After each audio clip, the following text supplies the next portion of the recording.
Hi, welcome everybody to the first SEPAD webinar. This is all very, very exciting. It's wonderful to not see, but see so many of you listed as having attended this. Very exciting. The genesis of it, just briefly, is that we were due to have our annual conference in Lancaster. It's due to take place 10 COVID-19. We had to postpone it, which meant that we were very sad about not having the chance to bring together a whole bunch of wonderful scholars to facilitate some really interesting discussions around the themes of sectarianism, the state, and desectarianization. So, in collaboration with a few members of our team based at Lancaster, we thought that it would be great to try and capitalize on this new range of technology and see what we could do to bring people together to keep these conversations going rather than letting it all stagnate. So that is basically where we are today. I'm really excited that we have a week of activities lined up for you. You can register for these events online. I think that you've already signed up for. Please do sign up for any of the events that you're interested in. Before we get started, I just want to say a huge thank you to the SEPAD team at Lancaster, who've done a wonderful job of making this happen. So Elias, Anna, Iyad, Samira, Olivia, AK, I think that's everyone. If I've forgotten anyone, then huge apologies. But it's really exciting that we're able to do this. I hope you enjoy the discussion, what's going to happen in the next hour and a half to 2 hours. What we'll be doing when we can and when participants have agreed, we'll put some of these on the SEPAD website so you can catch up and reflect on some of the details in your own time. And I guess now I'll hand over to the chair, Deputy Director of SEPAD, musician extraordinaire, and sporting a wonderful beard, Dr. Edward Wasnich. Thank you very much, Simon. Yes, yeah, that's my lockdown look, which the whole world is now seeing, so you're very lucky. So we have 74 and counting participants here today. Welcome to everyone.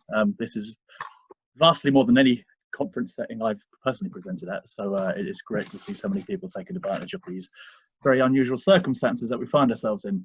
I just want to echo Simon's thanks as well to our brilliant team of SEPAD fellows who've done such a great job in getting all this together. It's been really great to see this all coming to fruition. So you'll have to bear with us if we have a few technical hitches, as I'm sure you're all used to working in this way now. We may have a few momentary pauses when we get our technology synced up and PowerPoints over and stuff like that. So thank you in advance for your patience on that. Today, this is the first panel of this week's panels. We have 4 papers today, all looking at sects and states in the Middle East. I'll just quickly let you know the papers that we're going to be having today, and then we'll quickly move on to our first paper. So our first paper will be from Dr. Justin Gengler from Qatar University. The paper is entitled Sectarianism from the Top Down or Bottom Up, Exploring the Middle East's Unlikely Desectarianization After the Arab Spring. After that, we have Simon again from Lancaster University and Director of SEPAD, as I'm sure you all know, who's going to be presenting on sovereign power and shifting sands, sects, states, and desectarianization. That will be followed by Dr. Staci Strobl from the University of Wisconsin-Platteville, who will be talking to us about sectarianism, desectarianization, and Bahraini policing. And then finally joining us shortly will be Dr. Mahjoob Zweiri from Qatar University, who will be talking on sectarian politics and the missing nation state in the Middle East. So without further ado, I would like to pass over to Dr. Justin Gengler, and we'll hear from you. If you can share us your screen, if you have one. Sure, I can. I was going to say that one of the maybe benefits of these online formats is that it encourages people not to use the typical PowerPoint presentation, which I'm a person who normally does. But I am planning to show a couple of graphs that come out of that paper, so I will share the screen Okay. as appropriate, maybe, or I don't know how this Sure. how it usually goes. Maybe I can do it from the beginning. Let me see here. That's fine. As and when you like, Justin. That's fine. And I'd just say before we start as well, we will be taking questions on the Q&A feature that you can see at the bottom as well. So we'll have time for questions at the end, and then we'll be responding to those. So 15 minutes from each presentation, and then time for questions at the end. Okay, sorry, Justin, over to you. Sure. So I think I'm sharing the screen. Is that right? Yep, we can see that. Thank you. Okay. Yeah. Sorry, I'm new to this, but thanks again, Simon, for the invite. I don't know if people were online when we were having a discussion before this started, when I mentioned that I think CPAD as a project has, if anything, increased in communication and involvement amongst all the members since the lockdowns and all the difficulties surrounding COVID-19. So I think that's a real plus. I was going to also mention this PowerPoint, or lack of PowerPoints, is another plus of COVID-19, but I guess that joke has already been made. So I can go directly to the paper. So I'm not sure how many of the papers from the panel today or the ensuing days will be from contributions in the edited volume that was just published in the Review of Faith and International Affairs, a guest issue for the CPAD project. But I would encourage everyone to take a look at that. It's out, I think, in March or even maybe April 2020. My article, as well as some others, are open access, so you can access the full PDF if you're interested, and I'll be sharing a few of the slides or graphics from that today. Simon and I decided that this would be a useful, and here's the cover of the special issue. Simon and I thought that this would be a useful place to begin, because this article was something that I had in mind for a while and was prompted by a lot of the same questions that I think prompted this project, and maybe a couple others like it. There had been a lot of work. There's the kids ringing the doorbell. Sorry about that. A lot of work over the period from, let's say, 2011 till 2014 and 15, as we all know, on sectarianism and the rise in sectarianism after the Arab Spring, and most of us were probably contributors to those volumes and books. But we began to notice, maybe around 2015, 16, or somewhere around there, that sectarianism seemed to be all of a sudden on the decline. And questions arose, well, what explains this? Is it really true that sectarianism has declined, or sectarian rhetoric has declined? Has it declined in the media or among publics, or has it not declined at all? It's just our perception, where our attention's being taken by other things.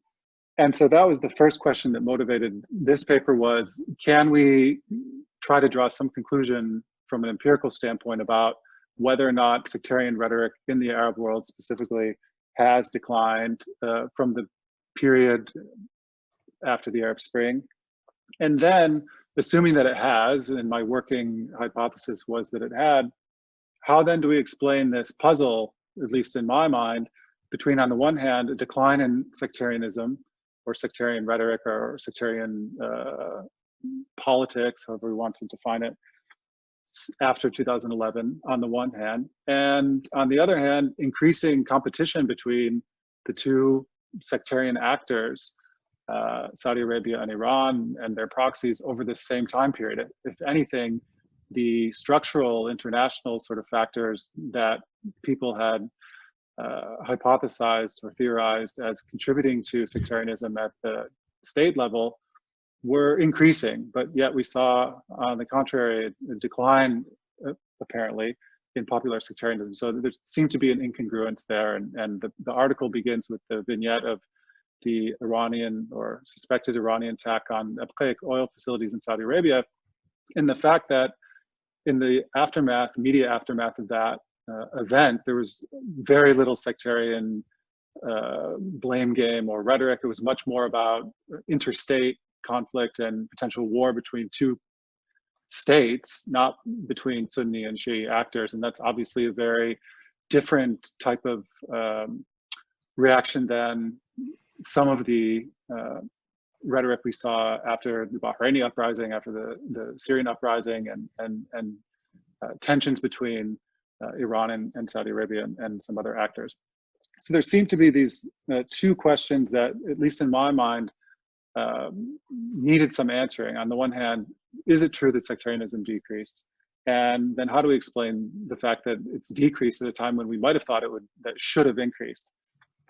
And so the paper then makes two arguments after presenting some data in favor of my contention that sectarianism has decreased in the region, or concern over sectarianism has decreased over this period. The first argument is that the decline in sectarianism over this period shows that sectarian politics, or suggests that sectarian politics doesn't seem to be connected necessarily to the regional and international dynamics so much as local politics. It seems to be very much tied up in local conflicts over political resources. And maybe that's just formalizing something that a lot of people thought, but I think this makes that conclusion very stark. And second of all, that it also gives evidence for this supposition, or an argument that you heard going back to the very early days after the Arab Spring, that sectarian politics and sectarian mobilization seem to be much more a top-down affair than a bottom-up affair, and looks at some of the external versus internal dynamics of that process. So I'll begin with what I'm sharing here on the screen, which is data from Google Trends. And I tried various keywords. I looked at sectarian hate speech, for example, instead of just the word sectarianism and other things. But basically, no matter what you look at and which countries you restrict the results to, what you find is that it's very clear that, as indicated by internet search history, which you can argue whether that's the best proxy, but I think it's at least a proxy, we could agree. Interest in sectarianism essentially spiked around the time of the Bahrain uprising and the ensuing, maybe the beginnings of the Syrian uprising and some other events, and really never reached even close to that height again. The way that Google Trends works is that it normalizes the data where the highest observed value is set at 100, and that everything in the time period selected is set against that baseline. So basically you see that after, let's say, the end of 2011 or maybe 2012, the exact dates aren't labeled here, the interest in sectarianism as a search term in the Arab world or among people searching in Arabic never reaches above, let's say, 33% or a third. And by the time of the attack, going back to the vignette and the Saudi oil facilities in September 2019, it was just 6% of interest compared to the height in, again, 2011. So it seems to me that this is pretty good evidence. And again, you can look at it using different search terms and limiting to specific countries and that sort of thing, that public concern or public interest in sectarianism or sectarian politics declined over this period. And if you look at public opinion data from the region collected around the same time, or a bit later actually, because questions about sectarianism tellingly weren't even included in public opinion surveys until relatively late, 2016. But the public opinion data that do exist, this come from the Arab Barometer, a widely used regional survey project, tell the same story. In every country included in that survey that asked the questions about sectarianism, so 8 countries, from North Africa to the Levant to the Gulf, you see that there's a huge decline in concern, or the degree of concern respondents report over regional sectarian division. And that is true whether or not the country started with a very high level of concern, let's say in Tunisia or Egypt, or countries that started with a lower level of concern in 2016, 17, like Algeria, Qatar, and Morocco. So here again, we have empirical evidence that concern over sectarian division in the region, or sectarianism, or some other way of trying to operationalize this concept, really seemed to decline over this time period. This looks at 2016 to 19, but I imagine if you had data from 2011 or 12, these numbers might even be higher, and you would see an even more marked decline. And so how do we explain this? Again, setting up this puzzle in the sense that the structural factors or international factors, civil wars continuing to go on in Yemen, in Syria, proxy attacks on Saudi Arabia and the UAE, or suspected by Iran, didn't result in sectarian rhetoric. How do we explain that puzzle? And so I look at two factors or two processes, one on the demand side or on the side of sort of ordinary citizens, and one on the side of states. And to begin with, maybe the top-down process, because I think ultimately this is where a lot of the story is. What a lot of people noticed around 2015, 2016 was that sectarianism as a ideology, and particularly as a political strategy by states, seemed to be replaced by a different political strategy, which was the leveraging of nationalism and national identity and national conflicts and patriotism. So we saw this obviously in the case of the Saudi war in Yemen. We saw this reflected in inter-Gulf disputes like the Qatar blockade. And so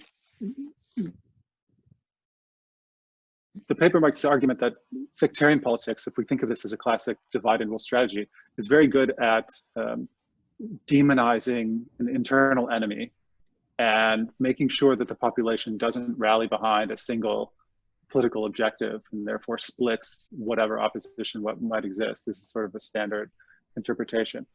That process is not very useful for galvanizing an entire population behind a national cause, like the Yemen war was, like the Qatar blockade was. And so there you need a different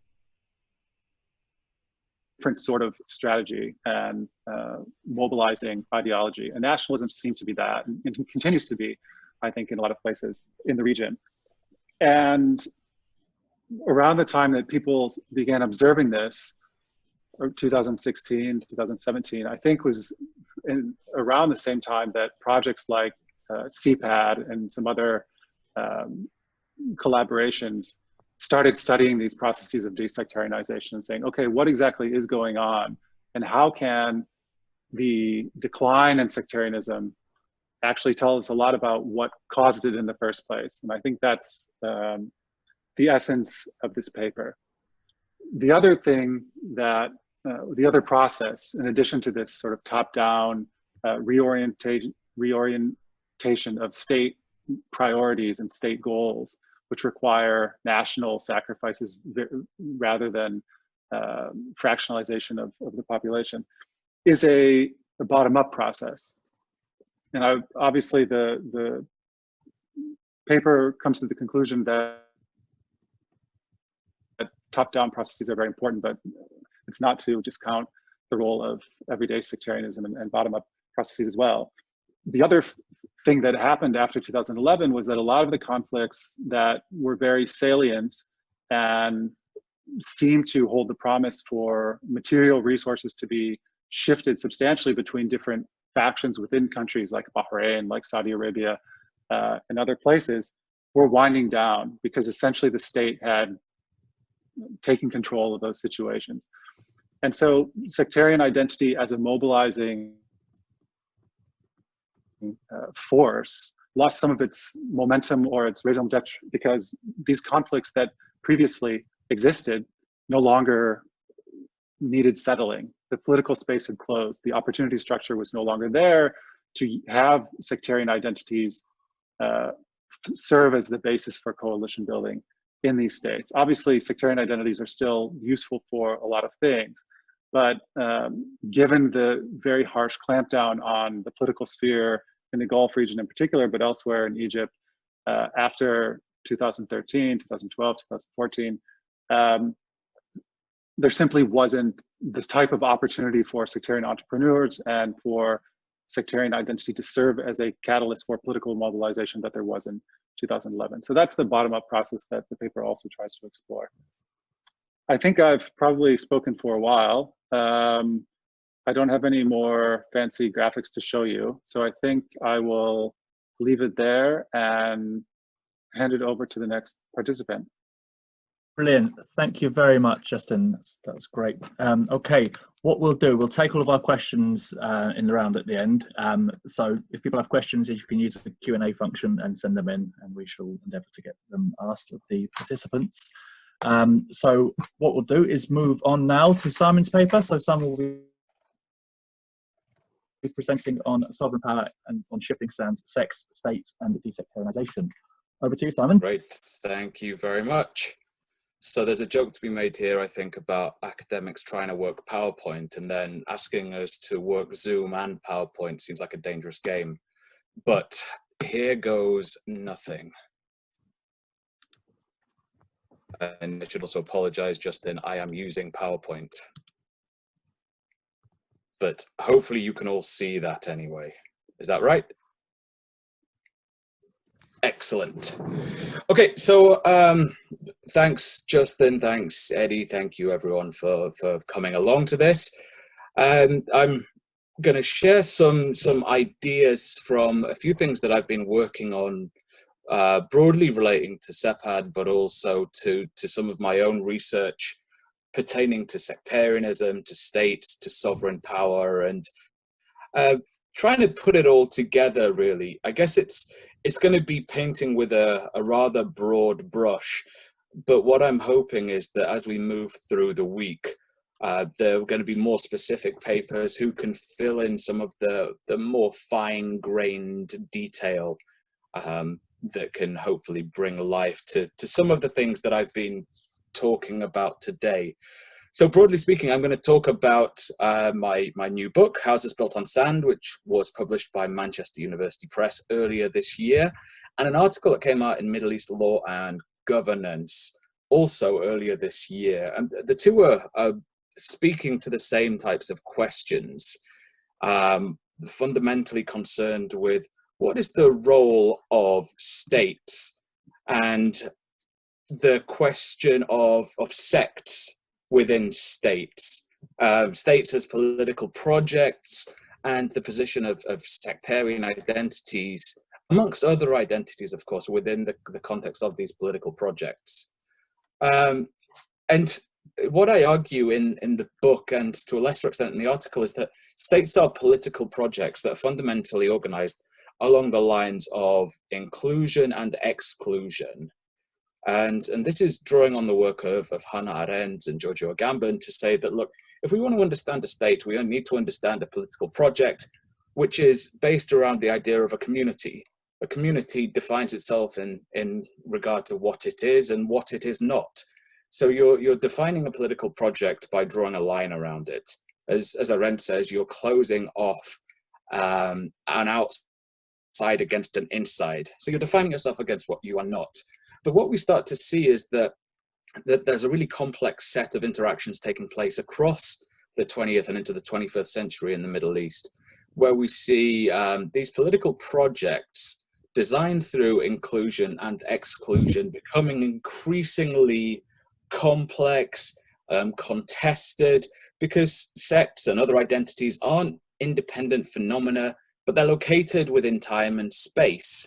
They spread out across national borders. The resonance or the stickiness of identities allows regimes to create a semblance of order, but it also allows particular groups and identities and people and entrepreneurs to bring people together to contest particular visions of ordering.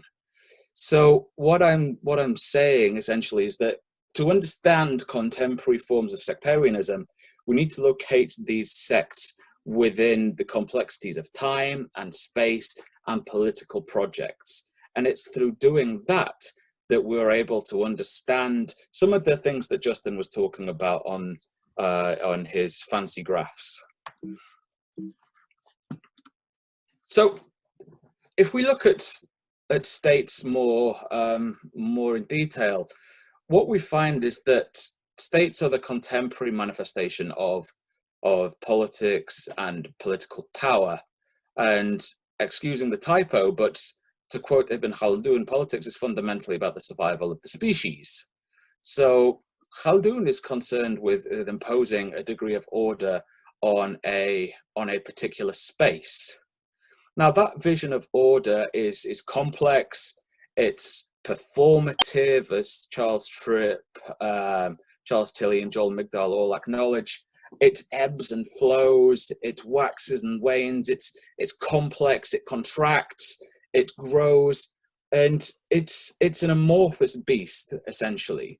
And trying to ensure survival amidst all of this sort of parabolic pressures, these centrifugal forces, is actually quite a difficult thing.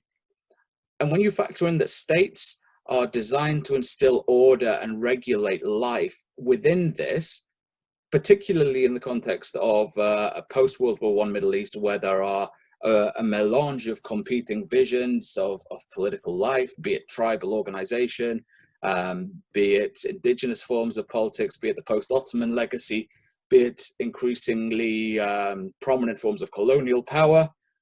There are all these competing visions and all these competing, a whole range of competing identities that are located within political projects, that are located within and across political projects. And this leads to questions very, very quickly about which are going to be included and which are not. And this is boiling down to a sovereign decision about what's being included and what is being excluded. Who makes the decision, of course, is the person in power. And we very quickly see these decisions playing out in the historical formation of Iraq, and the decision about which monarch to choose, the decision about which groups to privilege, which spaces to privilege, which sects to privilege, really have an impact on the ordering of the nascent Iraqi state. And as a whole host of people have argued, this has an impact on Iraqi politics up until 2003, essentially, because what we see is that sects become embedded within governance structures, and this is a set of governance structures designed to ensure survival. As Staci will talk about, this similar types of things take place in Bahrain, and we can see the same thing in Lebanon, in mandatory Palestine, in Syria, etc., etc. And what we see is that the decision over who is to be privileged as a ruler and who is not is concerned with stability. The British wanted an urban Sunni monarch to ensure that they could capitalize on the burgeoning power of urban elites. They were worried at this point, back in the 1920s, about the power of Persia and the ability of Persia to speak to Shia tribes across the south. And so you very quickly have all of these questions about loyalty, about identity, about inclusion, about how identity is constructed, how you close off an inside against an outside here, when you have all these identities that are sitting upon another, against one another, within one another, and this malleable set of relations that play out. And taking the decision over which identities to include and which to exclude is increasingly a challenging thing. And I think what I try and do in both the book and the article is look at this across the brackets, not so close brackets, longue durée, to help understand how and why particular groups, individuals, ethnicities, tribes, sects that have been positioned within political systems have been subjected to institutional discrimination, have been economic discrimination. There's been this urban and rural set of distinctions, and you can see this across a whole host of different examples in the region. But in the case of sects, you can see, and if we look at Iraq at this time, you see widespread discrimination amongst Shia groups, particularly in terms of education, in terms of the military, where members from Shia backgrounds were forbidden from getting access to the upper echelons of the military. They were forbidden from going to higher education institutions. So there was an effort to impose a particular form of ordering. And this continues, of course, across the next century, where sects take on this new meaning because they offer a challenge to the state in many ways as a consequence of the structural grievances that have been forged through a century of discrimination, of frustrations, of anger. And this leads to questions and concerns about survival, particularly so when these become geopolitically charged. I'm not saying that this is the case in every context, that that a particular sect has been pushed to the margins and thus become securitized or framed as a threat, but rather it's contingent on the peculiarities of time and space. So what we see is that in Kuwait, you have a completely different history to what you see in Bahrain, for example, and in Iraq and in Oman and Lebanon. There are peculiarities of time and space that lead to dramatically different outcomes. But these are all political. There are political processes put in place that are designed to create particular outcomes. In the short term, perhaps at the expense of the longer term, even though, speaking to people, I've spoken to a number of Bahrainis about this, who've acknowledged that whilst the short-term policies put in place by the Al Khalifa right now are designed to ensure their survival, in the longer term, it creates more serious challenges moving forward. So there's a whole host of issues that stem from efforts to regulate life and impose sovereign control. I'm getting close to being out of time, I think. Eddie, how am I doing? Still got 4 minutes left, you're fine. Oh, amazing. That bodes well then. So what we start to get then is a complex phenomena where regimes who are basically attempting to maintain control are being positioned against a whole host of different types of groupings with their own visions that may not include maintaining the status quo, or indeed challenging it in a revolutionary way. And this can come from competing visions of the ordering of space. And this is what I really touch on in the article, in particular in a section about war machines. And this is borrowing from a concept from Deleuze and Guattari, who talk about a competing vision of order. And while state projects and sovereign power is an attempt to create a particular form of order over space and time, the war machine attempts to try and offer a different form of ordering. It poses a form of counter-power, a counter-hegemony to the state, to the sovereign.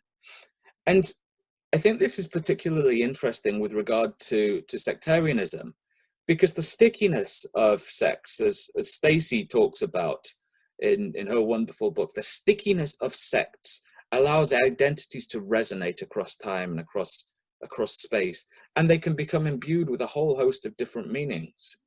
And so if there is a broader crackdown on a particular group, the resonance or the stickiness of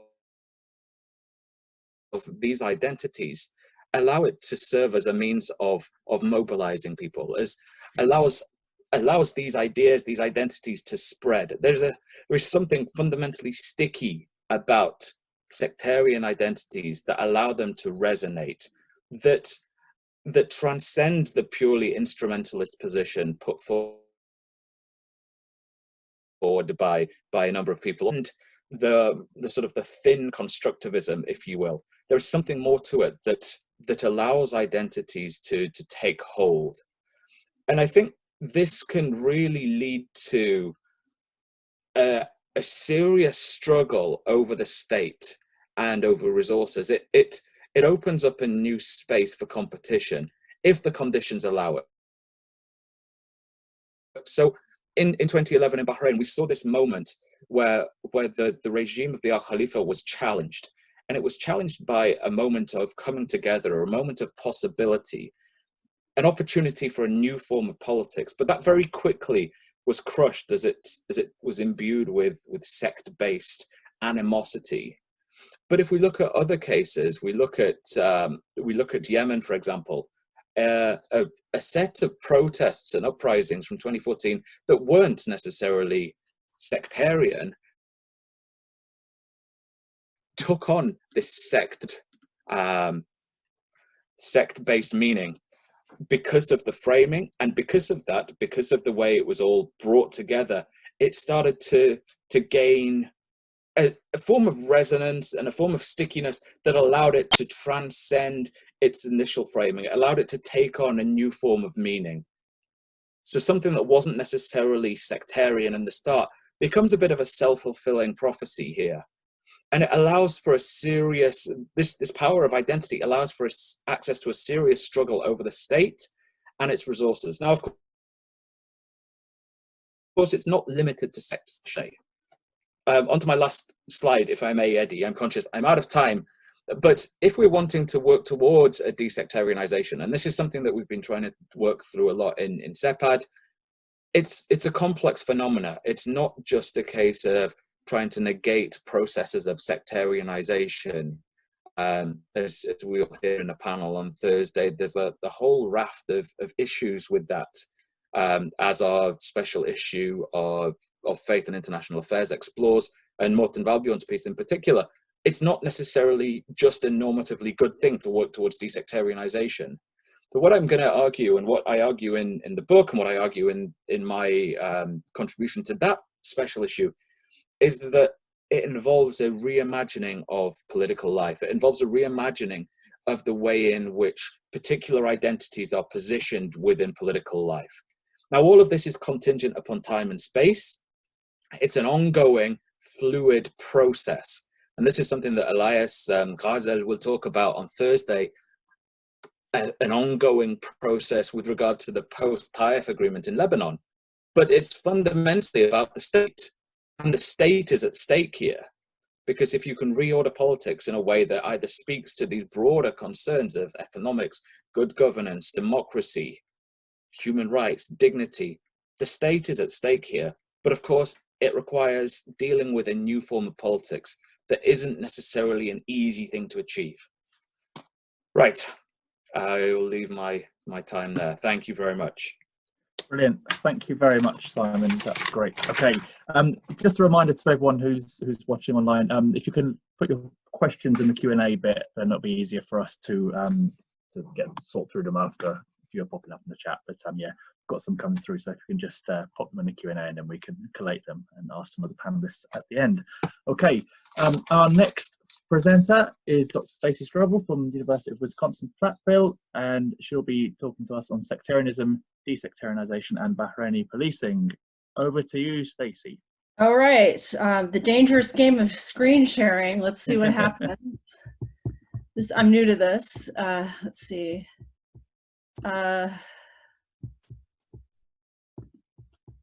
Share screen. Can folks see that? Not yet, no. Not yet. It's not working. Okay.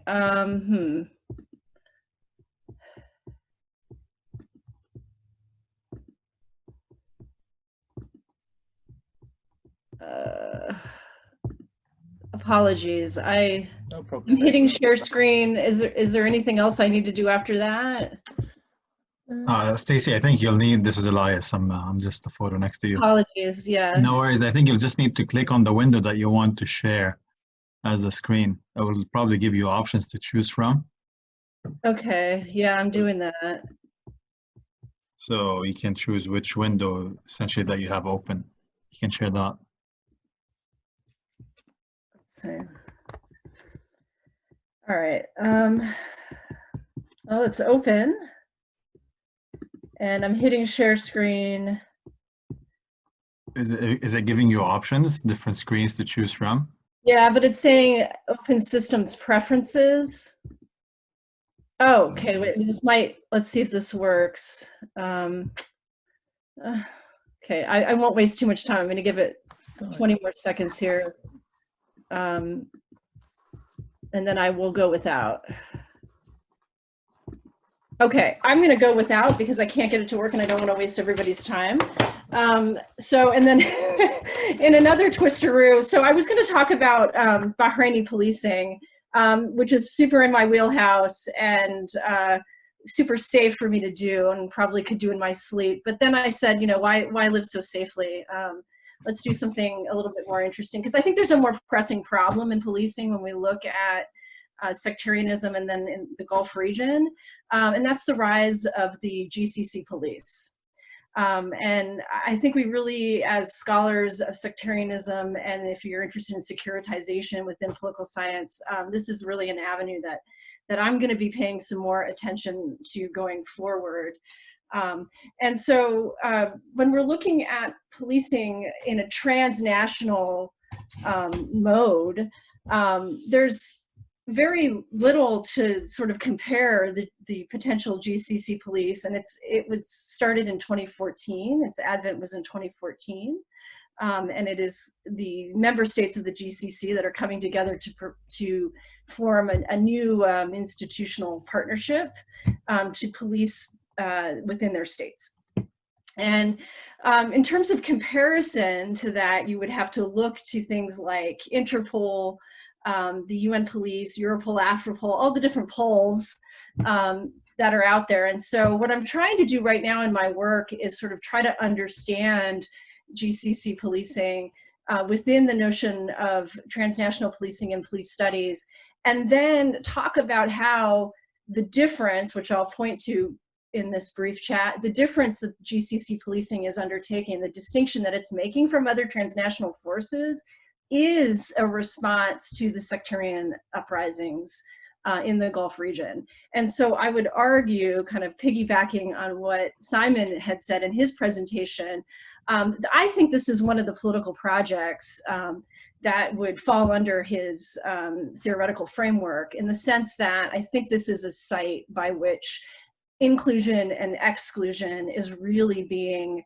cemented, and in no less a dangerous way than with the institution of policing, which has the use of force as its modus operandi. So this is why it's so important. If the new sectarian political project is within transnational policing, then we're in a different game than we may have been in before 2014. So I'd like to take a little bit of a look at that.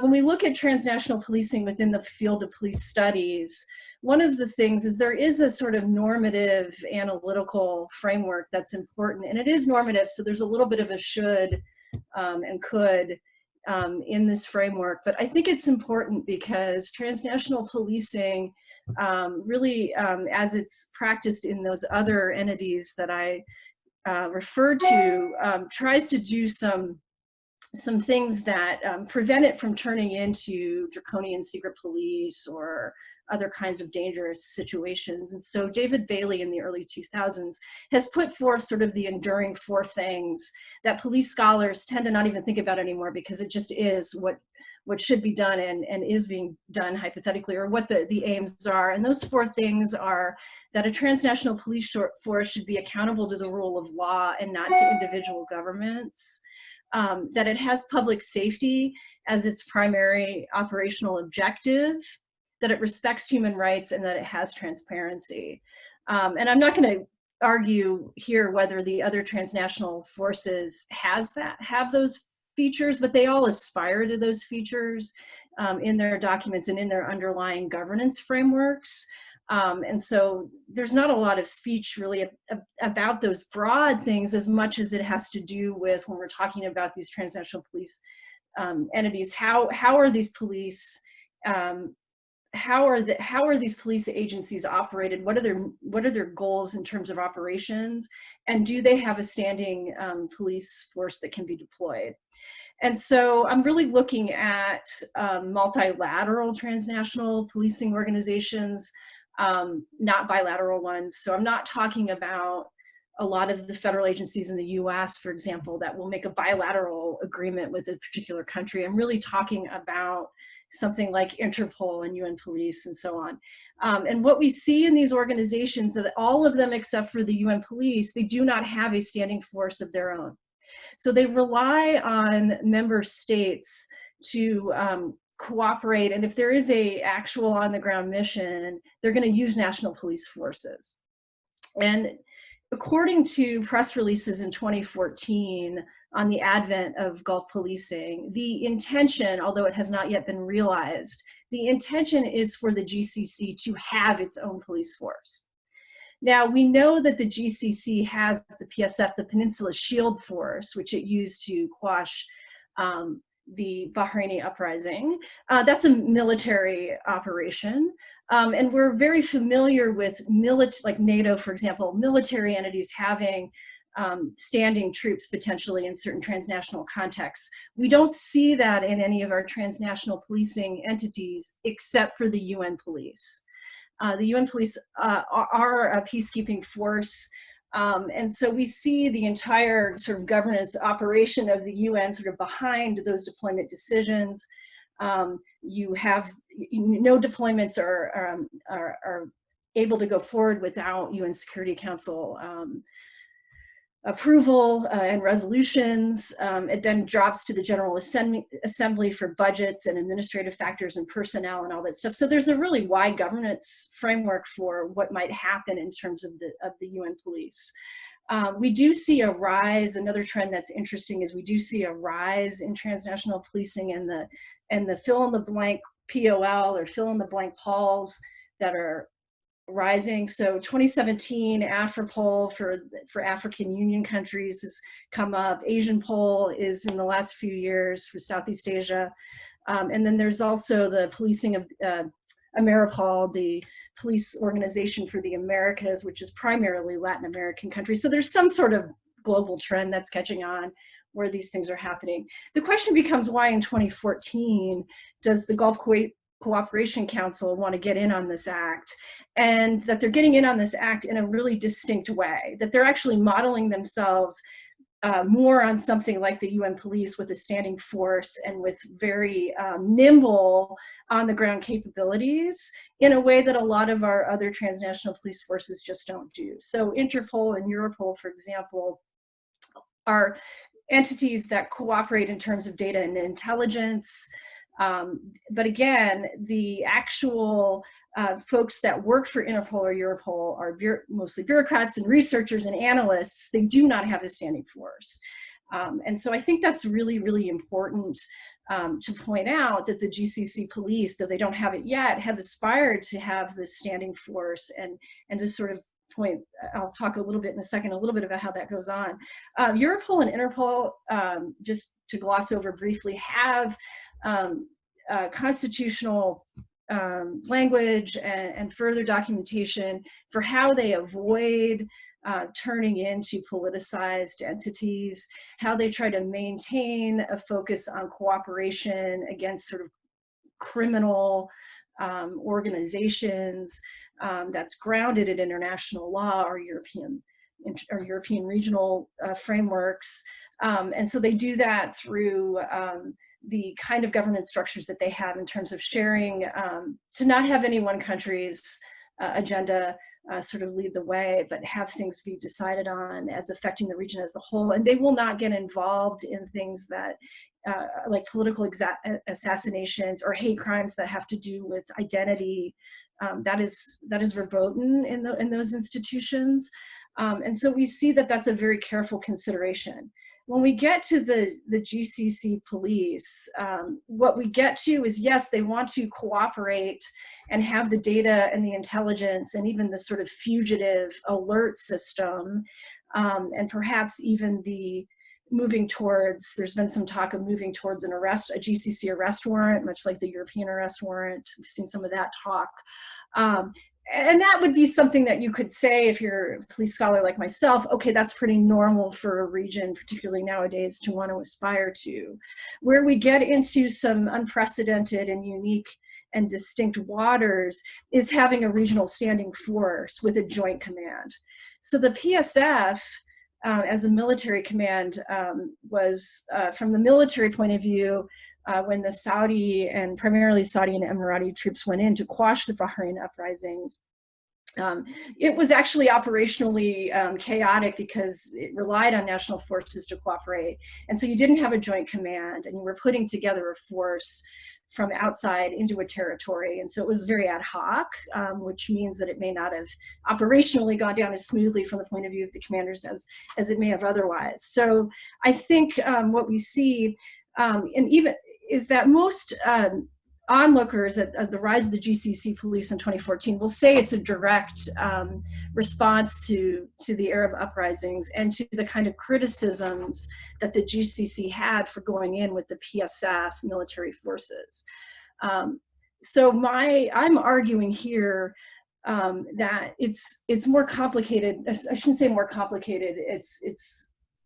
We have a bigger question here, which is, are the Gulf forces of the GCC police attempting to recreate the PSF military force, but call it policing, in order to sanitize some of the very similar deployment behavior that they may be able to, they haven't yet, but they may be able to unleash in the future.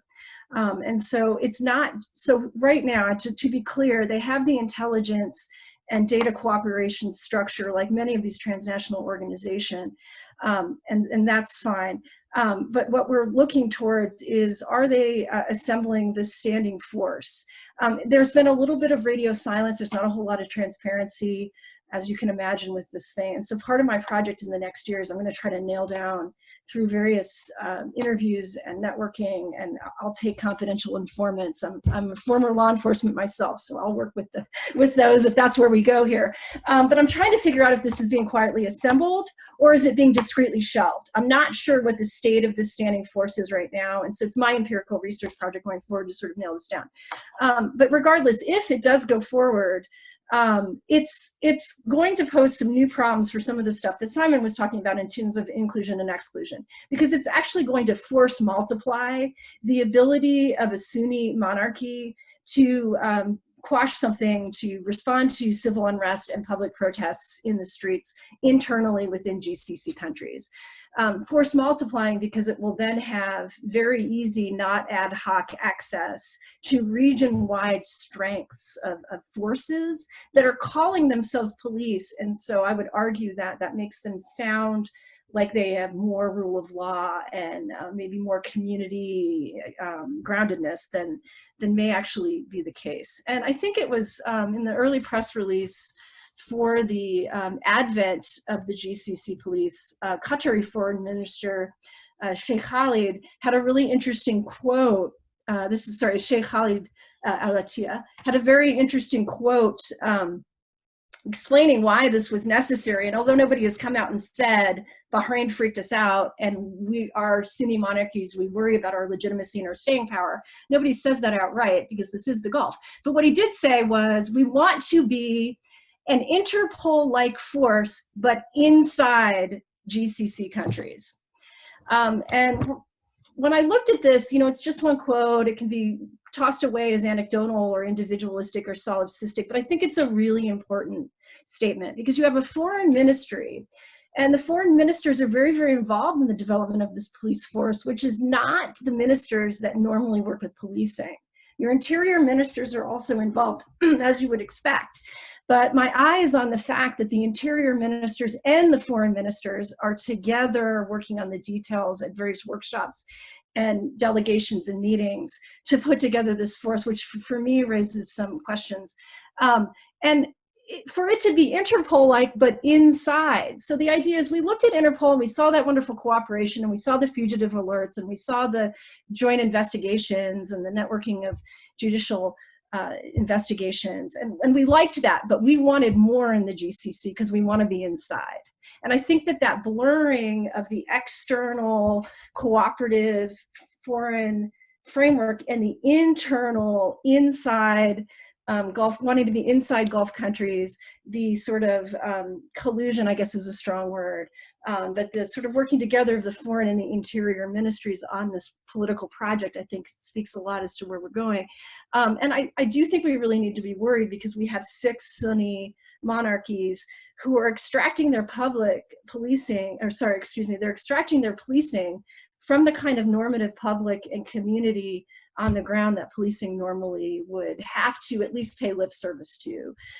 Now we can be insulated from any kind of notion that this is about public. To sort of piggyback a little bit on this notion, is sectarianism top down that Dr. Gengler put forward, yes, this is a very, very top-down project, but what it does is it consolidates police powers with these Sunni monarchies. It force multiplies those powers, and it extracts policing in this region from any kind of community orientation that it might otherwise have.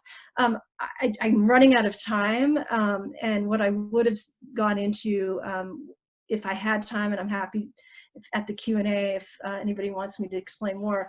But I do think that we also have to be concerned because each of these GCC states, as I've argued in Bahrain, and I was going to present some information on some historical details on the UAE as well. These states are already states that have policed institutions with sectarian discrimination kind of baked in at their foundations, which is what I've argued in all of my works. I refer you there.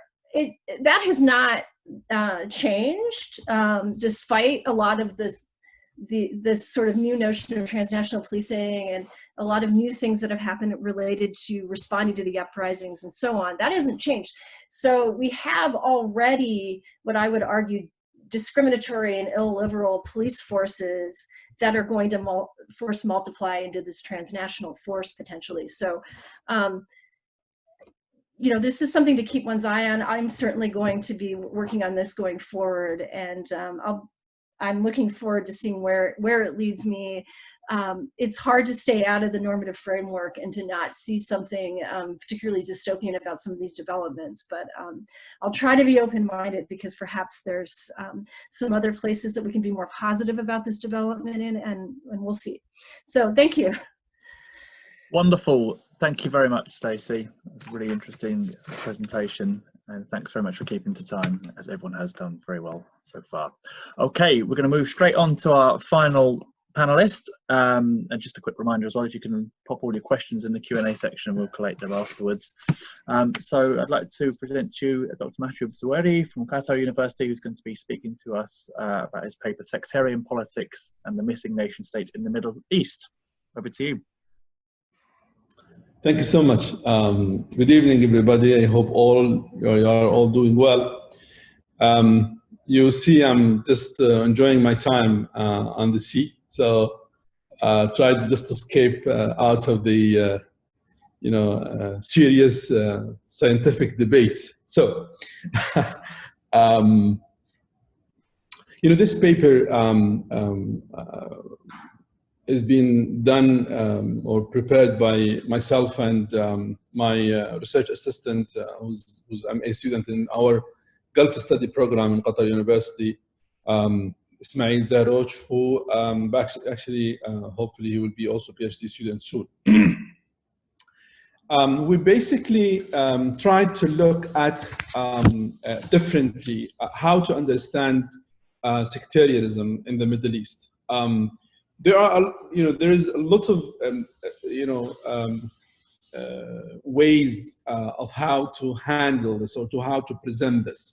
So after hours of thinking, we conclude that without understanding the three ends, it is difficult to analyze, understand, or actually to move toward sectarianism when it comes to the Middle East. The three ends, the one is nation state, the second is national identity, the third is non-state actor.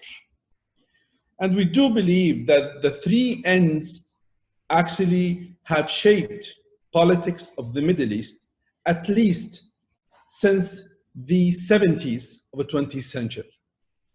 And those three ends also,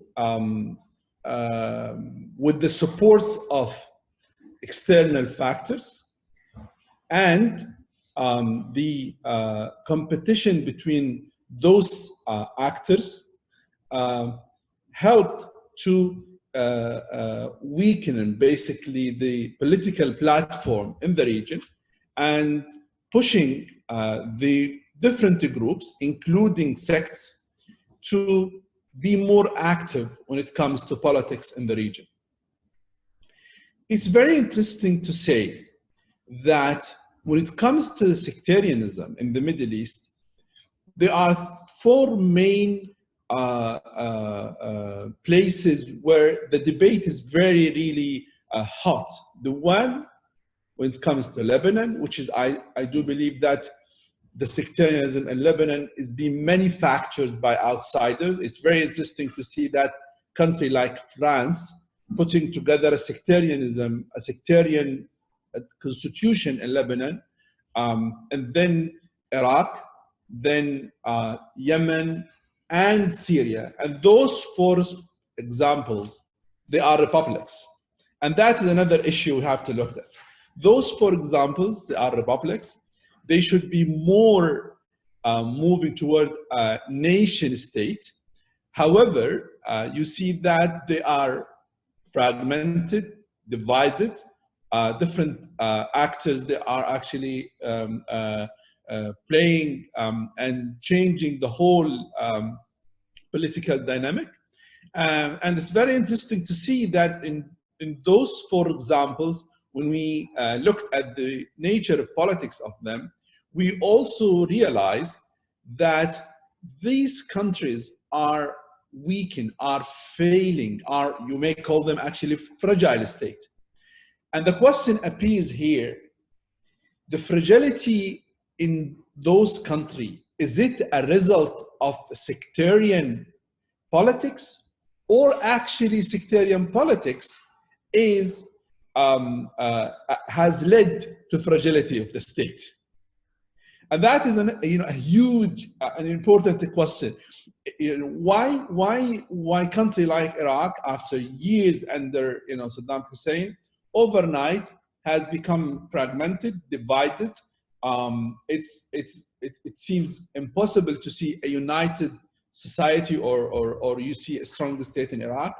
After years where the debate or speaking about a local identity with the Shia or Sunni was not actually in the platform in Iraq years.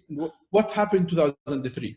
And here we have to look at two major development in the region. What I see them at least pushing, or actually did help to promote sectarian politics in the region. The first one is, of course, the Islamic Revolution of Iran, and how non-state actors and Shia in different societies actually perceived that revolution. And the second one is actually the invasion of Iraq 2003, and the way how Shia have been promoted by different players, including the United States, actually at the top of the United States and the United Kingdom, and presenting them as as the group who are actually ready to run the political show in Iraq. This was a message actually to Houthis and who became active in Yemen, and also in Syria after 2012. There is also similar debate about actually in Syria. It's very interesting to see how sectarianism has been actually created after 2012 by bringing more Shia and basically provide them with housing and kick out most of the Sunnis, and sort of replacement of the groups in Syria. So there was an effort to push this kind of sectarianism in the region, and here it's obvious that it's motivated by politics, by the interest of the countries, outside countries, and also interested by the elite within some countries. And it's obvious, like country like Syria is an example, country like Iraq is an example, and now also in Yemen the same case. And I think I go back to my three N's: the nation state and national identity and non-state actors. All in those cases I mentioned, the nation state, the meaning of nation state actually does not exist at all. They are nearly monarch. How politics is done, how wealth is divided, how inclusion, how all of negative attitudes, and when it comes to politics, actually dominated politics in those countries. So it's obvious that nation state, as we understand it, according to the Western perspective, actually never exists in those republics. In reality, in theory, they are republics. However, in reality, they are semi-monarchs because they are running by the same political elite. They are excluding, a huge number of the people. There is no political participation. There is poverty. There is, a lot of things I'm sure you are aware of. So the failure of putting together a nation state led to another failure, with basically there is no national identity. I mean, how Syrian is defining themselves, how Lebanese defining themselves, how, in last 3 years, the Lebanese wake up overnight, they say, we are Lebanese, we are not Shia, we are not Christian, we're not Maronite. In Iraq, the same, they went and they said, okay, no, it's not allowed to speak anymore about whether you are Sunni or Shia or Kurd, you are Iraqi, and that's it. So this was not the case a few years ago because of a reason, because of the political elite, number one, the nature of discourse they used, and also because of the interest of outsider. Outsider, they have interest to keep this, societies divided. It's very interesting to see that the national identity, which, the state should contribute in building, and when it comes, and using education, using media, using, this in common between society, whether religion, whether they are interlinked or related to the same groups or ethnics, or all of these dimensions did not help actually to unite the society. You find a division within a division within a division, and that basically created a very weak and fragmented society, made it easy for any external factor, regardless of player, whether inside the country or outside, to intervene and actually change the whole political dynamic. And the failure of shaping a national identity, I think that helped to, or that led actually to see more weaken of the state, or belief of the state presence actually. And there's a strong belief in 1990s and beginning of 21st century that those states they have never paid attention to the issue of national identity. They have never been interested to see a united society, because they are worried of seeing a united society, because this may lead to kick them out of basically of running the whole show in their countries. And when you see the nation state is not being shaped, the national identity, there is no such thing exists in those countries, of course non-state actor will be emerging. That is a healthy atmosphere to see non-state actor, whether this is a religious group or tribes or any non-state actor you may imagine. So non-state, the platform was ready, the atmosphere was ready, was actually encouraging. So non-state actors actually, they appeared as an outcome of these failures of putting together or forming a national identity and building a nation state. So non-state actors, now you see them, look at Houthis who were, outside the political scene in the 1990s, running a country like Yemen.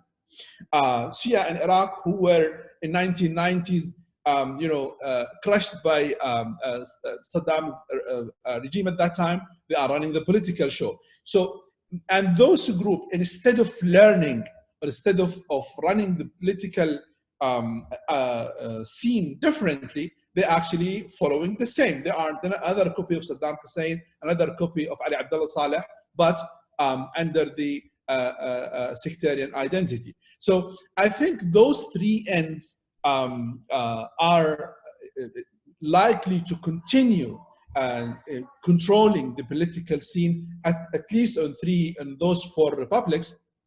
And I see actually them influencing more countries if there is, I would say, support from whether regional players and or international players. Let me just give two quick comments. The first one on the impact of Arab Spring. Arab Spring did help to crush these sectarian voices. And we saw this in Iraq, we saw this in Lebanon.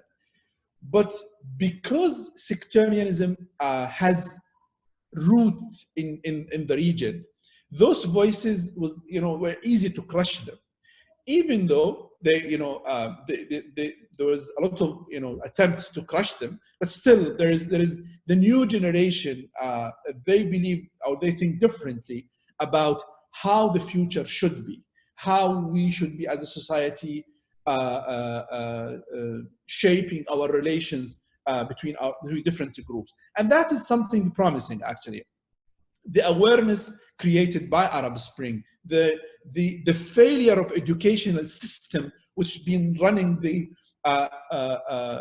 societies of the Arab world, it's amazing. Most of those republics, they taught generation that they are the God on earth, and all of them actually they failed to convince generation to stop them actually revolt against them. So there's a serious failure of those regimes even to convince those people they are good and they are reliable to continue. So that is one thing. The impact of Arab Spring, absolutely strong. It's likely to continue. I think the chapter we saw is just, it will follow by other chapters. It depends on timing, and it all depends on the different circumstances, depend on each state. The second element, the second issue we have to pay attention to, the fact that there is a change on the international order. And that change, basically, this region was always shaped by what's happening abroad, outside the region. And the nature of what's the change, which in the United States or in Europe, the way how international politics is changing. I mean, the debate about or the serious discussion about, what's happening in the United States. Is this declining of power? Is this something serious, like Stephen Walt says, and others? So I think the more you see that international players, they become more interested in their own affairs, the more you see instability in the region. But it doesn't mean that will lead.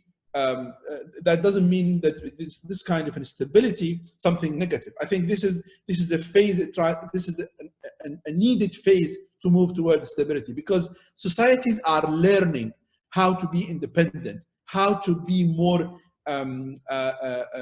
How to trust each other, how to move together, building their own societies, because the reliance on outsiders made them lazy. Now they are realizing we need to stand on our feet, and that is something positive. So I would conclude with saying that to deal with this sectarianism in the region, there is no way but to tackle the 3 N's, which is the nation state, national identity, and the role of non-state actors.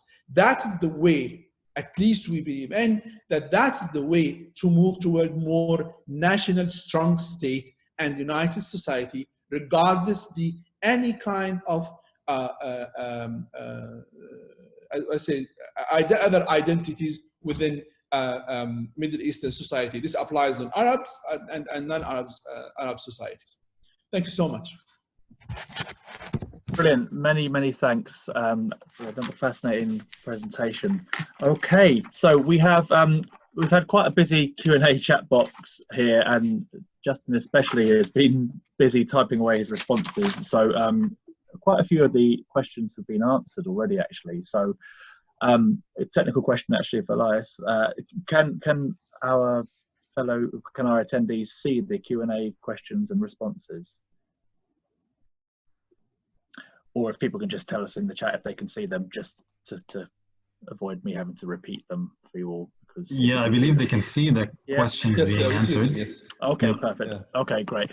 So I'll just go straight to some of our questions then that we've had in from our many attendees. So Justin, you've been so efficient that all of yours have been answered, so congratulations. Although I'm sure some more will come out. I've got one here for Staci. This is from Mohammed Abdullah. He asks whether you can elaborate any more on the relationship between sectarianism and foreign ministries. There may be some further elaboration on that question as well, if Mohammed wants to give a bit more on that. But yeah, is there anything more you can say about the relationship between sectarianism and foreign ministries? I'll bring up another question. Don't worry about answering it straight away. I'll just grab another question so you can collect your thoughts on that.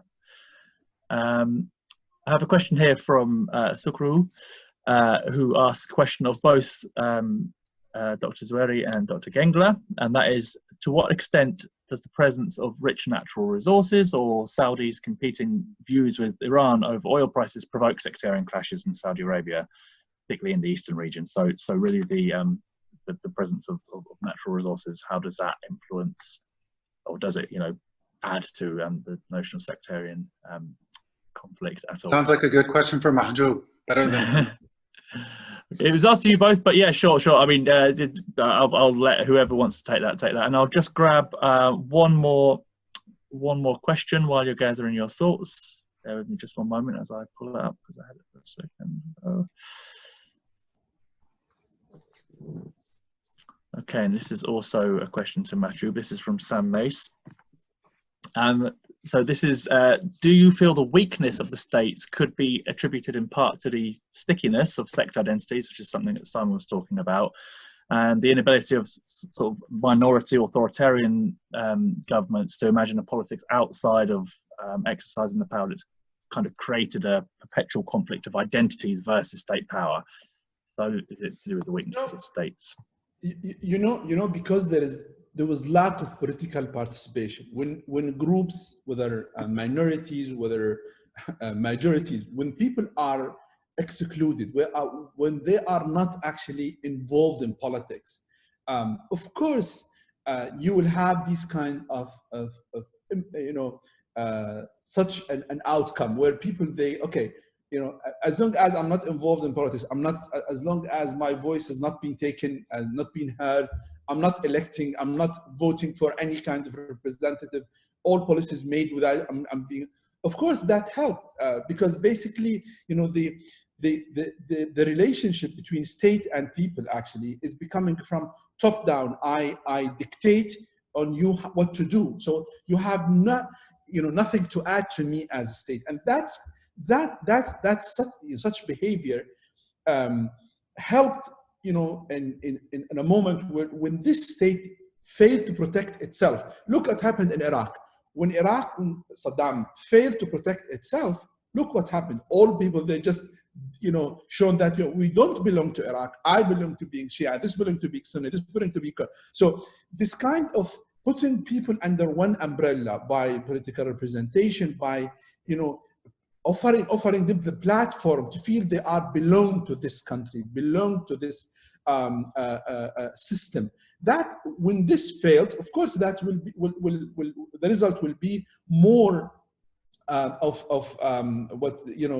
sectarian approach to sectarian way of thinking. This happened also in country like Yemen. We saw it, and I think because the states have failed actually to include, to welcome their own citizens, and pushing them back, excluding them, and actually not taking into consideration their own energies, their own thought, their own contributions. Of course, this will be the outcome. So I think if this disappeared, I think you will have less people who actually believe of being of have a so-called a loyalty to the sect or loyalty to the tribe. They will show loyalty to the state. And the more the state actually trusts the people, the more strength their tie with the people, the more these kind of small identity will actually disappear of the society. And that's what history actually tells us in many cases over the globe. It's not only about the Middle East only. Could I also add one thing quickly? Yeah, I would point out that this question is a good example of the sort of counterfactual or hypothetical question that I brought up at the beginning of my presentation. I mean, you could imagine, for example, that this clash over oil prices and different preference for the direction of oil might have sparked some sort of sectarian rhetoric or a media war with the type of sectarian tinge to it that we saw in 2011, but it's not, right? And so this is an interesting point. And what's the difference between a clash between Saudi Arabia and Iran over oil prices versus, you know, Eastern Province protest in 2011 that produces this different type of narrative and activation of different types of political identities, both from the top down, especially the top down, and maybe to a lesser extent, bottom up, right? I think this is a good example of the kind of puzzle that I was talking about. Brilliant, thank you very much. Just going to give Staci an opportunity to answer if you wanted to comment on the question that was raised to you. Yes, so I'm certainly not an expert on foreign relations. I'm much more of an expert on the history of policing and criminal justice institutions in the region. But I do think, and I'll have a superficial slogan, and then I'll try to explain deeper why that slogan I think matters. But I think this is the GCC police is really a Sunnis helping Sunnis program. As a gloss. And unfortunately, because I use historical sociology, I'm going to very, very briefly explain how I think that has happened over time and why policing has gone from being an internal function to this function that, although I'm not an expert on foreign ministries, is now falling into the portfolio, if you will, of foreign ministers, right?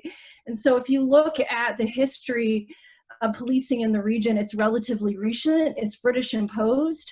We didn't have uniformed officers in the Emirates until the 1950s in the colonial experience, and they were agreed to by the various Emirates rulers, but then they often failed because the rulers then failed to actually provide the budget behind them. Why was that? Because they didn't want them, right? They were saying yes to the British, but they didn't want them. Why didn't they want them? Because they wanted their tribal Fedawiyya system to remain intact. And what the British were doing were replacing the tribal armed retainers, the enforcement arms of these tribal-based ruling families with uniformed police, which were going to, and the functions were going to change from defense of tribal interests to things like criminal justice processing, investigation, public safety things that you would see more in the European frame. And this was absolutely not the vision of the tribe, which is the state before the state, right? This isn't the vision of the proto-state at all. And so the only way you get policing in the Gulf in those early years is this compromise between something that is moving towards something that might be called democratic policing, maybe, right? But it has a public safety orientation with this compromise of I'm the ruler and police work for me and my sheikhs. And so those are never disentangled. So you get the face of modern policing, but you don't have anything that's separate from what I would call the tribal Sunni sort of frame, which is both identity and state fused into one, right? And we see that very clearly in all of the discursive materials that come out of these states, all the Tarath kinds of programs that come out and all the nationalism that comes out from these Gulf states tends to focus on the Sunni history and the tribal history and not the other populations that are living in these territories. So regardless, all of that should be the purview, policing those others should be the purview of ministers of the interior and should be internal. But we see after the Arab uprisings that things didn't go so well, particularly in Bahrain, that there was for a brief hot second a real threat to the state. The Al Khalifa family was a bit fragile for a few days there. And so we can't have that, right? If the GCC is looking at those national internal sectarian uprisings as actually transnationally relevant, if not conspiracies, right, of Iranian-backed transnational, then you cannot be left alone with your Ministry of the Interior to handle that. Your Ministry of the Interior has essentially failed you. So you need to go outside to other Sunni monarchies and force multiply. The police and the military, the numbers are a little bit small compared to who's the population. And so they're really going to want to get involved with having access to greater use of force by teaming up, for lack of a better phrase.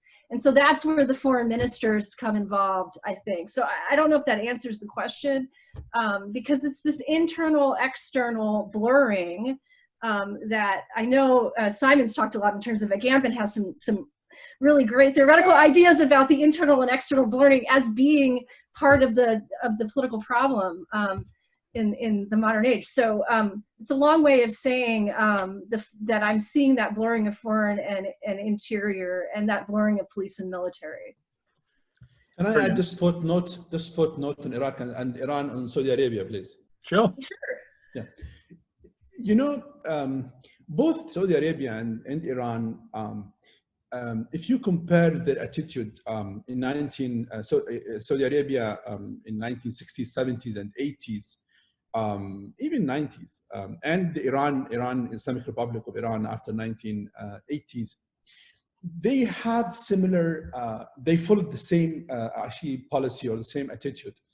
They wanted to export their own version of Islam outside, of their borders, and that was obvious that they consider it maybe soft power tool, maybe they consider it a way of strengthening their own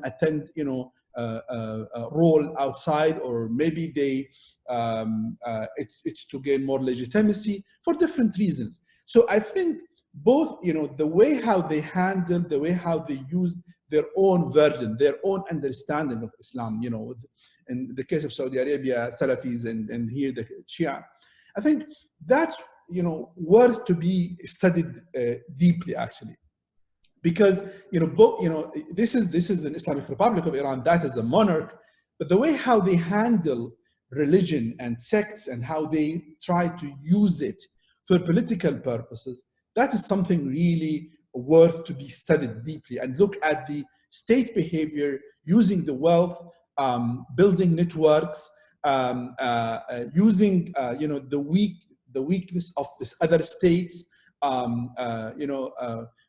the role of their own network with their superpower, whether it's negative or positive. In the case of Saudi Arabia, they benefited from the relation with the United States a lot. In case of Islamic Republic, actually the opposite, but they continue to do so. I think that is in the context of sectarianism and the history of sectarianism, how this developed actually, and how those two major Middle Eastern players with I would say an Islamic, and I would say identity, announced identity, it's worth to be studied deeply in the context of sectarianism, or promoting sectarianism, even outside their own countries. If I may, Eddie, can I just add something very quickly to that? You certainly can, yes, of course.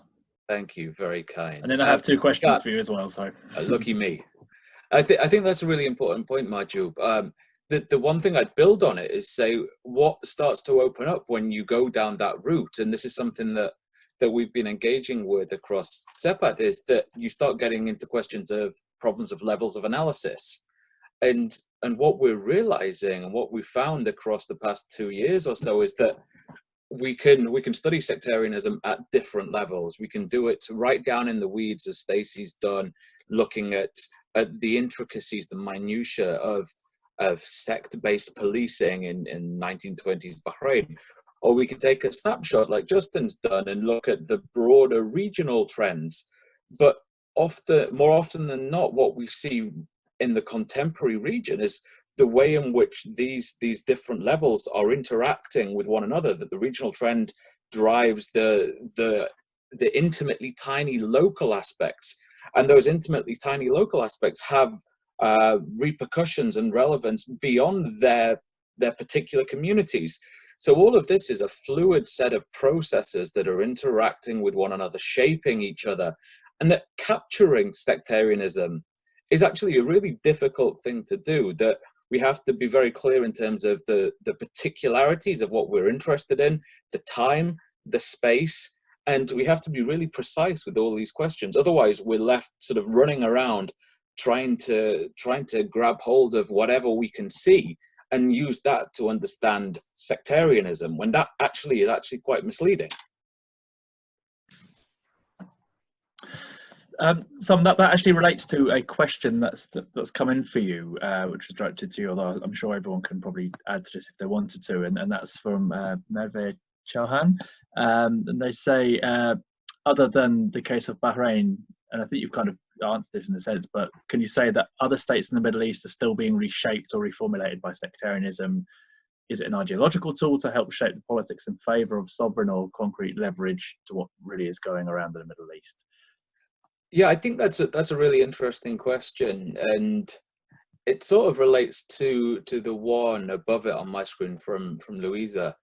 Yes. I mean, you can see that. So yeah, please feel free to answer them together, because rather than me reading it out. Well, you can read it if you want, Eddie. No, go ahead. Don't worry.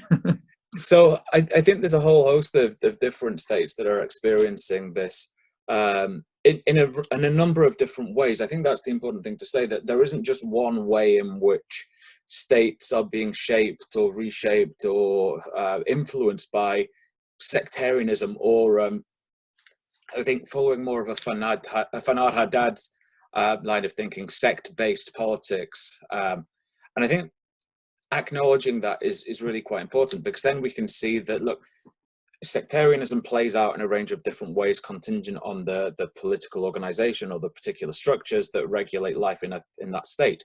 So, for instance, in Lebanon, as Elias and John and AK are going to talk about on Thursday, I think we can see that the Lebanese state is being shaped by a struggle over order and sectarianism, or sect-based structures that have emerged post-Taif and have been embedded within the political, social, cultural, economic structures of the state are being contested by the protesters. And obviously that died down a little bit after the protests and the revolutions of late 2019, but they're taking up again. And in becoming more and more prevalent, that is an effort to reshape, reformulate the state, and in particular, the position of sect-based groups, identities, organizations within the context of the state. So I think it's not just limited to, say, Bahrain. It's also taking place in Lebanon. We see similar types of things playing out in Iraq. There's interesting discussions to be had about Kuwait with regard to how different communal groups are interacting with one another in the context of the political system in Kuwait. And I think that's where it's really interesting that the Al Sabah have managed to create this process of negotiation that resulted in an informal degree of power sharing, right, between the different communal groups. So there you've got, again, an effort to create order on the basis of sect-based groups. So it's not just limited to Bahrain or Lebanon or Iraq or increasingly Syria or Yemen. It plays out in a lot of different ways, but the peculiarities of time and space are really important. The question from Louisa, I think, is really interesting. I saw that and I thought, oh, right, God, it's a challenging one. I think it certainly bears some hallmarks of the constructivist view. I think my view of it does stem out of this sense of belonging, and the identities are shaped through the collection of particular groups, people, institutions, etc. It's bringing together all these different identities and institutions that also have a sense of broader geopolitical charge. So I think there is a state identity at play with geopolitical agendas, but that in turn is shaped by individual and collective identities. It's taken that levels of analysis problem a step further and looking at the domestic, looking at the sub-states identities, institutional identities, and how they are again playing out in relation to one another. It reminds me of some of the sociological work done by Margaret Archer, who has put forward these ideas about the ways in which structures and agency play out within the context of society. And when you put all of that together, you start to get an understanding of how society works. and how identities are formed and reformed. And I think that type of thing speaks nicely to this question about the ways in which identities fit together and speak to one another, particularly with regard to sectarianism, which is how I'm viewing this question. I hope that made a bit of sense. I feel like I'm not at all. I think roller coaster, but a very good answer to a difficult question, like you say. And we have a question here that's actually to everyone, so it might be a nice one to pitch to you all here. It's from Mohammed Abdullah again, and this is so if anyone who'd like to comment on this, how do you view the impact of the shift, the sense that the Gulf states have shifted towards containing the Muslim Brotherhood? What impact has that had on kind of issues of sectarianism and their kind of decline since, say, roughly coinciding with the removal of Morsi in Egypt, for example? So does anyone want to comment on that, on the containment of the Brotherhood? Yeah, I can, but Mahjoob's just unmuted himself, so over to you, Mahjoob. Simon, no, please. No, I insist. Thank you, Simon. I mean, let's say the perspective from the region. You know, there was a perception, there were two perceptions about Muslim Brotherhood in the region. The state perception, and this has never been consistent. Sometimes they see them as good guys, sometimes they see them bad guys. Sometimes they work with them, sometimes they actually take them to the jail. And there is also, I call it a society perspective, and that is, generally speaking, is positive.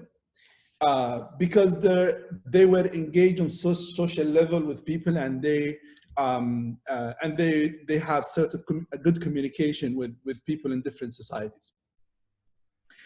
And I think they were seen as being a very peaceful group, working on education, working on building a human capacity, in all of this, you know, policies and strategies they followed as a group. I think the policy of marginalization of Muslim Brotherhood started post 9/11, post Arab Spring. It was clear, dominated or motivated by the real concern of counter-revolution states, who I think believe that those are the possible enemy of the some current states who actually against change in the region. You know, it's clear that Saudi Arabia was against Arab Spring. Obviously, Emirates were against Arab Spring 100%. They wanted them to maintain the status quo as it is. They have no interest to see Egypt ruled not only by Muslim Brotherhood, ruled by any elected president who can be changed every 4 or 8 years. They have no interest of this process. In any capacity. They wanted to maintain the status quo. They wanted military to be as you know, a main guard of politics. And Muslim Brotherhood in that context, they were rejected by marginalization of Muslim Brotherhood. I think the region is moving toward two different ways, or two different options. One is basically more radicalization, which basically allowing some groups who are, you know, like for example, Salafi in Egypt for a while, they become a politician who had no political experience, and at the end of the day, the state crushed them actually.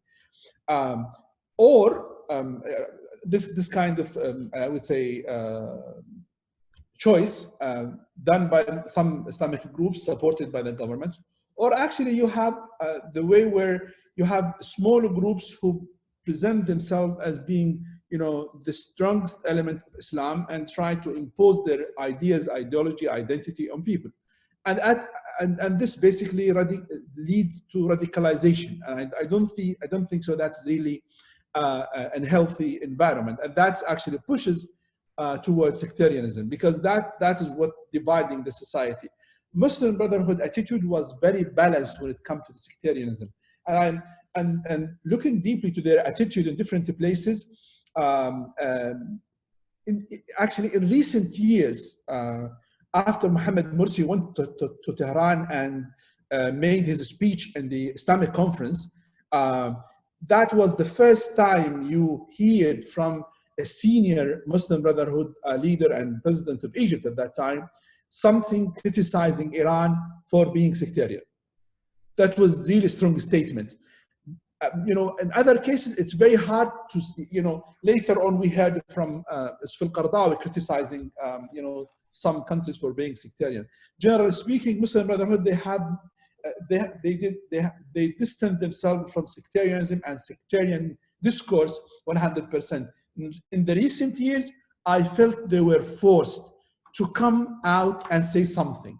And I think that was motivated by protecting their own base and responding to the threat, I think, to the general society, because they were worried about their own bases in different Arab countries. Can I add one point as well? Please, go ahead. There was another question about the Muslim Brotherhood that I've tried to answer sort of quickly in writing, but I think the case of the Muslim Brotherhood is interesting in the context of this discussion of sectarianism and desectarianization for two reasons. One, it raises the issue of the potential drawbacks and real drawbacks in the case of Bahrain and Saudi Arabia to using, or the state's use of, a sectarian strategy. Because what happens is, if you encourage mobilization of one half of society against another half of society, and they take you up on that, then eventually you have to deal with the other half of society that's now mobilized at the state's instigation. And that's what happened in Bahrain with the Muslim Brotherhood and other Sunni groups after they were instrumental in helping put down the uprising. The second reason I think it's an interesting case is that it's a good illustration of the point that I was trying to make earlier in some of the questions, between this distinction between the states focusing on internal versus external conflicts. And so long as Bahrain and Saudi Arabia were primarily focused with averting Shia-led protests, they were fine to countenance the Muslim Brotherhood being involved in that counter-demonstration process. But as soon as the tide turned and it was clear that the would-be revolutions were going to fail and the state was successful in putting them down, then the state felt more free to crack down on the Muslim Brotherhood. And in the case of Bahrain, other states ended up putting pressure on Bahrain to do it. It wasn't clear that they were themselves very interested in doing it. But again, it gets back to this point of when the short-term goal is staving off an existential threat to the system, it's fine to put up with groups like the Muslim Brotherhood because they're instrumental in a sectarian strategy as a Sunni organized political society. But once that immediate threat is no longer there and focus turns to low oil prices and wars and blockades and other things, then the calculation changes, and we've seen that. Thank If you, I may, Eddie, I think yes,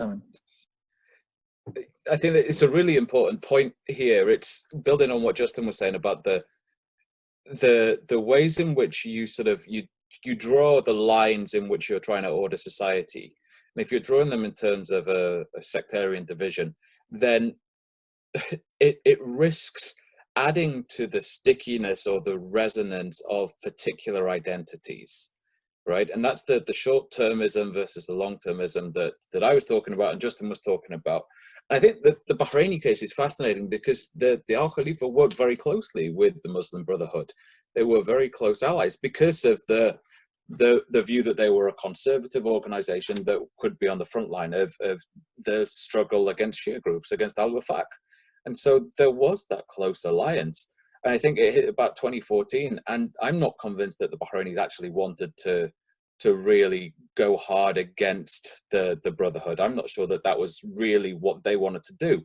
But with the changing currents across the region, and here again we see the narrative of regional politics playing out on the very local level, the tide had turned, and they couldn't be trying to continue to support this group, even though that was fundamentally stemming from the vision of order that had been put in place along sect-based lines. And it shows the complexity of these different levels of analysis playing out. And I think it also shows the way in which some of these identities can resonate and find traction and be sticky and go beyond what a state immediately and initially wants it to do. So it's sort of pointing at that Deleuzian idea of a war machine, where a particular set of identities can challenge the vision of order propagated by the state. And that's why I think there was this move to crush the Muslim Brotherhood, not just in Bahrain, but across the region more broadly, because it posed a challenge to a vision of order that was aspiring to hegemony, let's say, ideological hegemony. So, Staci, did you have anything you wanted to add to that wider question about the role of the Brotherhood at all? Not so much, because Don't really oblige. the only thing that came to mind was what was interesting to me, being sort of well versed in the Bahraini frame, and I agree with Simon and Justin that they were the Brotherhood was not really considered a problem while we were focused on Shia unrest. When you look at something like the UAE 7 in the Emirates, and how concerned the rulers were around that, those folks being backed by the Muslim Brotherhood, it struck me that the Muslim Brotherhood was more criminalized, if you will, in the Emirati context than in the Bahraini context, to my eyes. So that kind of just is a little empirical point that supports what folks have been saying. Brilliant, thank you. We did have one more question here. I've seen. I think we've answered all of them, but if anyone hasn't had their questions answered, please do shout me now. But this is from Halkar Rolf, and this is an important question, actually, one that often gets missed out. And I mean, the question is, how do you define the Kurds in this? Because, you know, if we look at the case of Iraq, we have, you know, three very strong identities, and often in discussions around sectarianism in the Middle East, the Kurdish case is often left to the side. So I wondered if anyone had, and this is to everyone really, I think, if anyone had any comments on that, on you know, what is the place of the Kurdish population in these debates, Kurdish politics more broadly. Depends on your definition of sectarianism. Yeah. I guess. Yeah. Where's Morton? Morton's left us, I think. But Okay. I think there's a whole host of different ways that you could look at sectarianism, be it based on inter-religious divisions, intra-religious divisions, political divisions. I was asked the question yesterday if Fatah and Hamas could be viewed as a form of political sectarianism. There's a whole host of different definitions, and I think, as Toby Dodge has argued elsewhere, the Kurdish question is typically viewed as being a form of sectarianism. They are viewed as a sect within Muhassasa on the basis of that's the set of political organizations and political structures that have been put in place. And so along those lines, it is viewed as a sect, even though it's replete with a whole host of political, tribal, religious divisions, even within that particular sect, if that's what you want to call it. So I think it depends on your definition and how you understand it, and what in particular you're talking about amongst Kurds, just as a quick aside. Thanks, Simon. Any other responses? No, I'll take that as a no. Okay. Well, I think we're out of questions, guys. We've had a really excellent debate, some really good answers being given. So thank you to all of our panelists who've answered on the chat as well. I really appreciate that. It's going above and beyond, but I think that's actually really helped the debate. We have one final question coming in. It's not on the Q&A bit, it's on the chat, but I'll accept this. Okay, Staci, this one's from you. It's just come through. Can you see that question there from Oliver Mitzi? So it's about do you see the primary motivation? Yeah, I do. For increasing cooperation? Do you think that the primary motivation for the increasing cooperation of Gulf states on a political Gulf police is to create a first line of defense against another potential region-wide uprising like we saw in 2011? Yes. And I think most people who have looked at it would say yes. It's not something that is overtly admitted to by various GCC leaders in various press conferences. However, they are focused on the crimes of terrorism, and they are focused on civil defense. That's right in their mission. Terrorism tends to be construed as this internal, external levels of analysis problem that we've been talking about this whole time, right? So it is these minority groups. It is Shia that are in pro-democracy movements. It is, you know, the folks in the Eastern Province that have economic injustice and religious injustice. It's all of this that ends up under the umbrella of terrorism. And so absolutely, I think you can say that this is what they're up against. And then civil defense to me is not a police function. And so that's also a potential problem, if you will. You know, that's something that you just don't see in mission statements for most police agencies. That's a military function. And that does speak to me very directly to issues of state sovereignty and state survival, and that they're up against. So the answer to that is yes. Then this comment further goes on to the conditions for another region-wide uprising are there, and arguably the socio-political economic conditions are worse. What are your thoughts?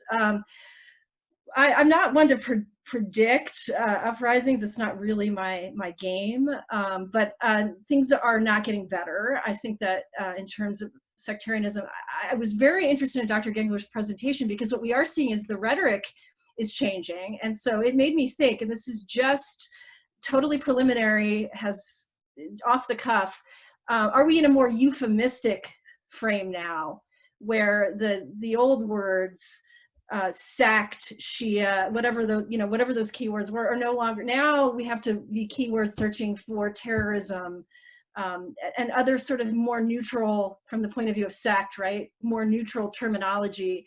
Also, I think that folks are getting sophisticated. I think the world caught on a little too much from the outside. That I think sectarianism rose a little bit to the mainstream after the Bahrain uprisings, and that this actually created, like, the cover, like, in terms of convincing Western allies to continue this immense amount of political equipment, military equipment, sales, and all the stuff that all the Western sort of military and police industrial complex that they sort of rely on. If it gets blown open that they're actually fighting an internal battle against their own folks, this has issues for democratic contexts in the West. So we can't have that. So we've got to be more sophisticated. And so we have to call it terrorism. We have to call it something else. But the intention, I don't think, has changed at all. I mean, and we don't have time here, but I would argue that things are not getting better. And in fact, in countries like Bahrain, they're infinitely worse. We're seeing people, we're seeing mass citizenship revocation, for example, which was never done before, not in a massive frame. 100 people at a time getting their citizenship revoked in one judicial proceeding. We didn't see that before the Arab uprisings. The execution of Sheikh Nimr al-Nimr in the Eastern Province is outrageous. I mean, now we've put somebody to death for political expression.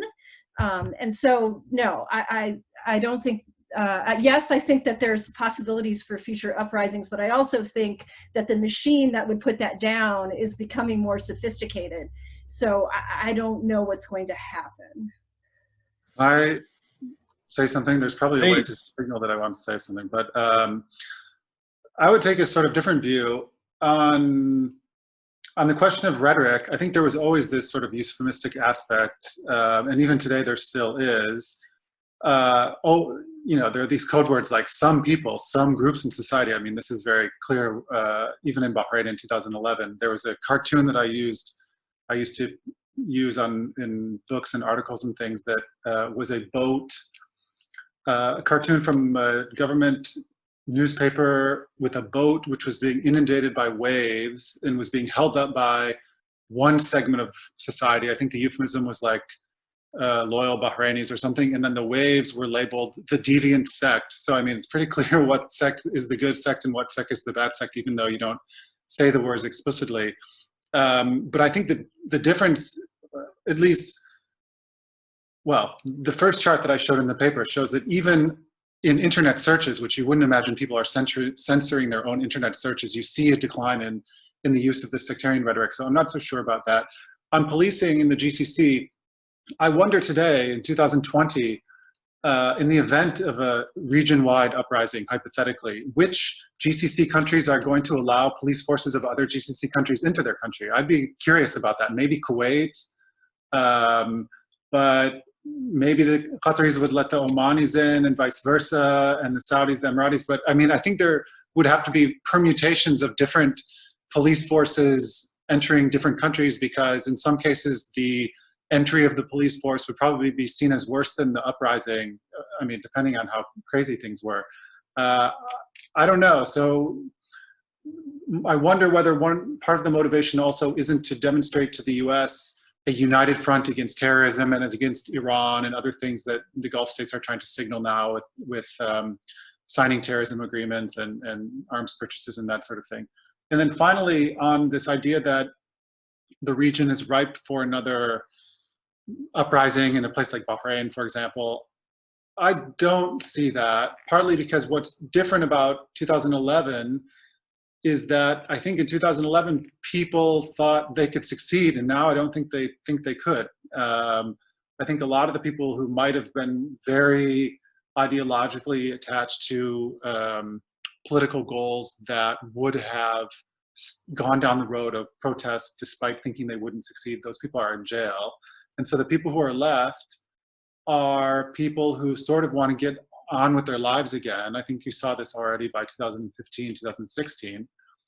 It isn't to say that there couldn't be shared grievances. I think there probably will be around austerity in, especially going forward now with the crash in oil prices over the last couple of weeks. But again, the driving motivation of people is, if I'm going to protest, is what I'm likely to get better or worse than what I have now? And I don't think the calculation is in people's favor right now. I don't think most people would think that they're going to get, there's any likelihood of getting something better than what they have now. I think what most people assume they would get is sort of Syria or Yemen, and putting up with economic austerity or an entirely closed political system in the case of Bahrain, I think by comparison is okay with people. I mean, at the current time, that's my sense. Okay, that brings us up to time, everybody. Just coming up to 6 o'clock UK time here. So unfortunately, we have to draw it to a close there, but thank you to all of our panelists for a really, really, really interesting set of papers and some really interesting questions. Thank you to all of our attendees. It's been a really fascinating discussion. Round of applause for all of you. Thank you. Just to say, once again, we're going to be doing this tomorrow and every day this week. So at 4 p.m. UK time, we have another panel on constitutions and desectarianisation with some fascinating papers lined up on there. So hopefully many of you will have signed up for that as well. A couple of people have asked about email addresses from the panelists. I think these are all very renowned scholars in their own right, so you can probably find them quite easily online in their profiles. But if any of our panelists want to pop their email addresses in the chat before we sign off, you can do that as well. But you should be able to find them all, I suspect, online. So thanks everyone for coming along. We'll see many of you tomorrow. Thank you so much. Thank you, guys. Okay. Thank you. Thank you. Stay safe, everybody. Thank you, everyone. Take care. Thank you.